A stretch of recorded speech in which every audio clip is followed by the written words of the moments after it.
Bonjour à tous et bienvenue sur Sika TV. Merci d'être au rendez-vous du journal de l'économie qui va nous emmener aujourd'hui en Côte d'Ivoire, au Kenya, en Afrique du Sud et en Angola, entre autres. Voici un petit aperçu en images. Le climat des affaires s'améliore de plus en plus en Côte d'Ivoire. Plus de 6000 identifiants uniques d'entreprises créées en ligne ont été délivrés depuis octobre 2018.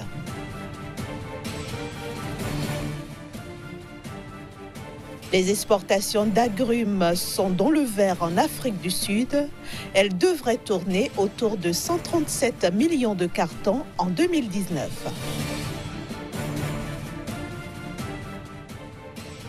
Enfin, la commercialisation mondiale des produits de contrefaçon atteint désormais 460 milliards d'euros par an.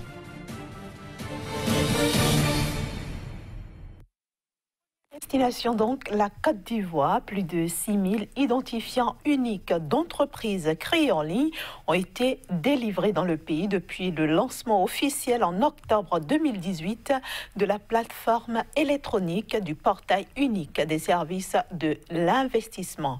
Plus précisément, ce sont au total 6407 certificats qui ont été émis au 1er mars 2019.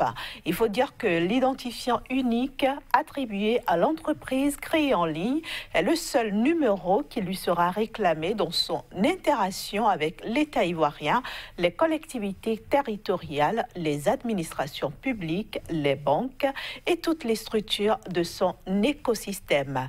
Les entreprises anciennement immatriculées et qui exerçaient dans le pays avant le lancement de la nouvelle plateforme pourront bientôt régulariser leur situation et donc disposer elles aussi d'un numéro d'identifiant unique.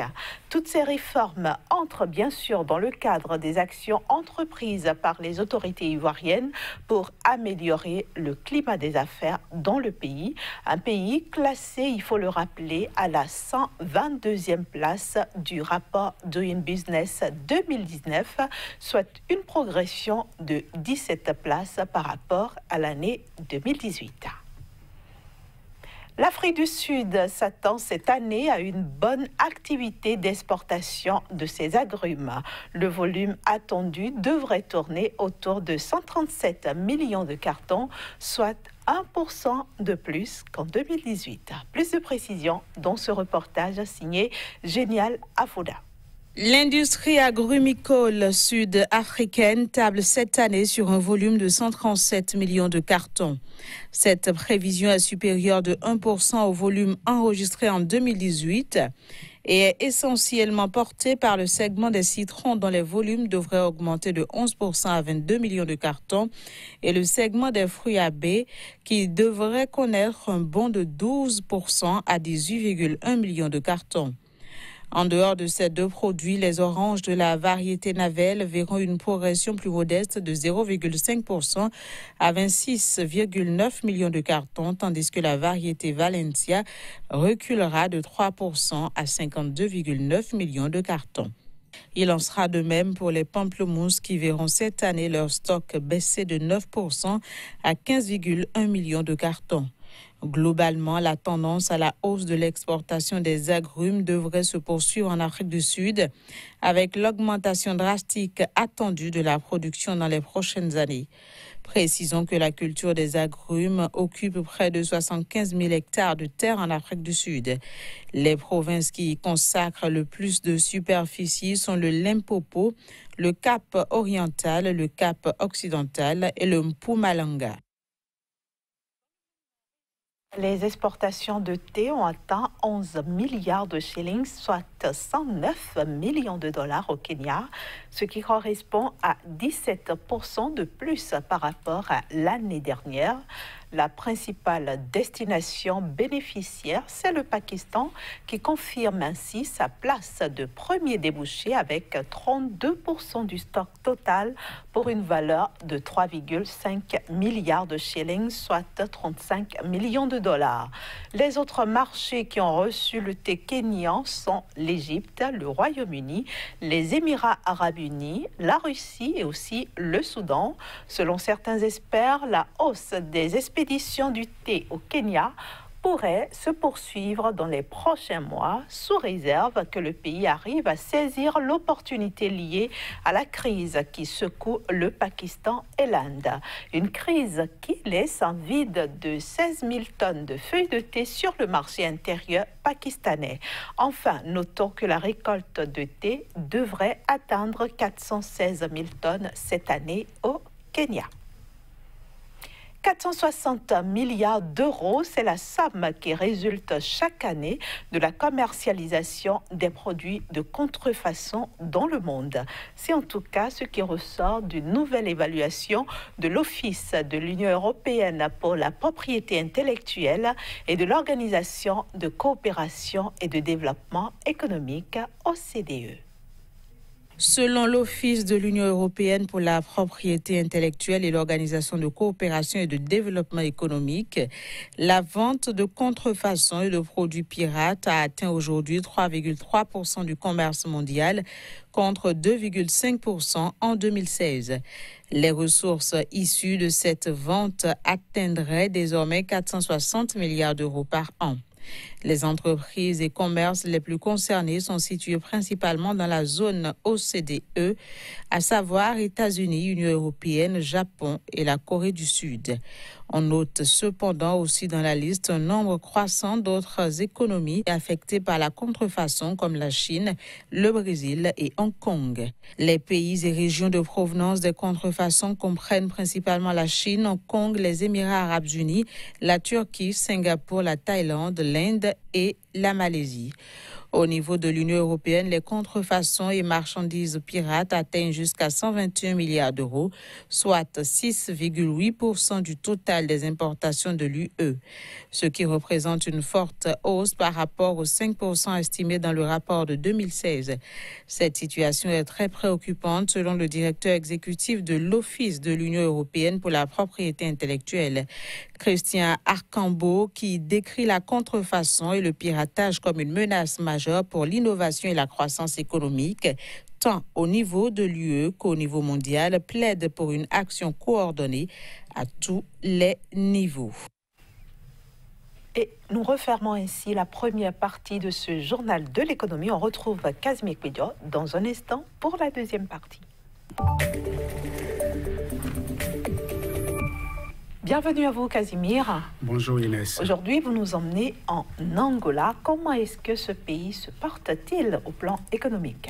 Merci Inès. Il faut dire que depuis 2017, le pays a repris un souffle nouveau en ce qui concerne la relance de son économie. Déjà, un pays qui a été traversé il y a cela quelques décennies déjà par une guerre civile. Le pays a compris aujourd'hui la nécessité donc de se doter d'une certaine aisance économique pour donc faire venir davantage les investisseurs. Et donc, depuis 2017, je le disais tantôt, l'économie de ce pays va beaucoup plus de mieux en mieux, en ce sens que l'année 2017 a été surtout marquée par la chute du prix du pétrole sur le marché international, ce qui a affecté ce premier producteur, l'un des premiers producteurs donc sur le plan mondial de l'or noir. Désormais, les Angolais ont compris qu'il faut donc donner une chance à cette économie-là, qu'il ne faut plus compter sur l'or noir. Et depuis ce temps, beaucoup donc de secteurs d'activité, beaucoup de domaines ont été embrassés à la fois par une population active qui a compris donc la nécessité de sortir de la misère, mais aussi un gouvernement qui veut désormais investir dans les infrastructures, non seulement économiques, mais aussi les infrastructures donc sociales pour permettre au pays de mieux se porter, en tout cas pour les 5, 10, voire les 30 prochaines années. Justement, malgré son riche patrimoine pétrolier, Casimir Kouidio, l'Angola a fait une option économique nouvelle.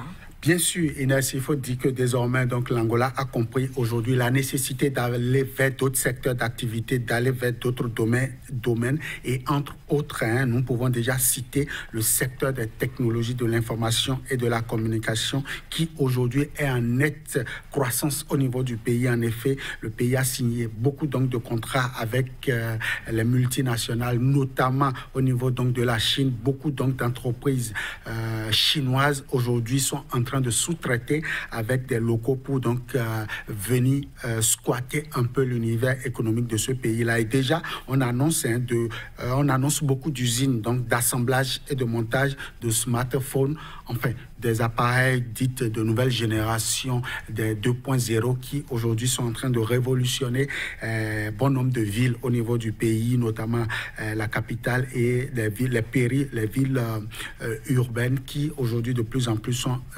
vont vers cette technologie-là. Au-delà de ça, il y a aussi que l'agriculture est en train de prendre au niveau de ce pays-là, car la population a compris que le salut passe aussi par la production locale, par donc la sécurité alimentaire à l'interne. Et donc aujourd'hui, l'Ouganda et autres pays, enfin, la capitale, voilà, Lusaka et autres donc villes sont en train de développer des technologies culturelles qui sont en train donc d'envoyer vers les zones les plus reculées. Au-delà de ça, on annonce aussi un troisième secteur, le tourisme, qui aujourd'hui est en train également de prendre du volume au niveau du pays.